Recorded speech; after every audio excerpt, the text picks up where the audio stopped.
আগের থেকে যে উদ্যোগ নিত তা এত ক্ষতি আমাদের হতো না। এখন লোক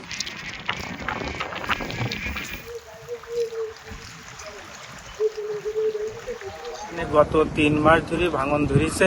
অলরেডি আমাদের মাদ্রাসার একটা ঘর চলে গেছে। এখন আমাদের মসজিদের কানা এসে গেছে ভাঙন। আমরা অনেক জায়গায় ইউনো স্যার, পানি উন্নয়ন বোর্ড, ডিসি অফিসে বিভিন্ন জায়গায় জানাইছে, তারা কোনো পদক্ষেপ এখনো পর্যন্ত নেয়নি। আজকে তারা সরজমিনে আসছিল আর গতকালকে ইউনো স্যার আসছিল আমাদের এখানে।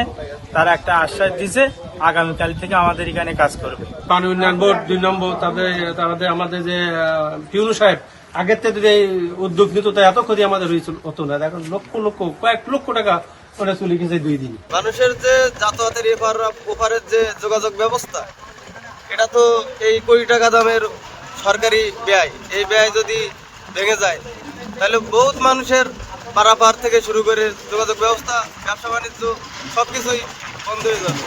বাংলাদেশের প্রথম ইমিউনিটি বুস্টার সমৃদ্ধ ফ্যান্টাস্টিক হ্যাপি এনার্জি বিস্কিট। আমাদের কিছুদিন আগ থেকে এটা শুরু হয়েছে এবং আমাদের একটা ঘর চলে গেছে আর একটা ঘর ভাঙন ধরেছে, মসজিদের ক্ষয়ক্ষতি হচ্ছে। নদীটা আমি ছোটকালে দেখছি, আমার বাড়ি এখানে।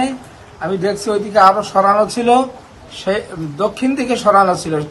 সেটাকে মনে হয় এখানে কালো টাকার কাজ করেছে বলে আমাদের সন্দেহ হচ্ছে, যার কারণে আমরা এই জিনিসটা যেটা পূর্বকার ছিল তাছাড়া অন্যরকম দেখছি, রূপরেখাটা ভিন্ন দেখতেছি।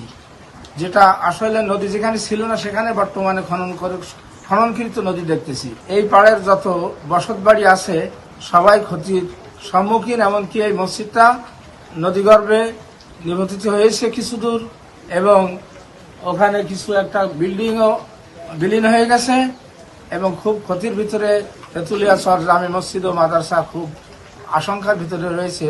থাকবে কিনা এই নিয়ে অত্যন্ত আশঙ্কার ভিতরে রয়েছে।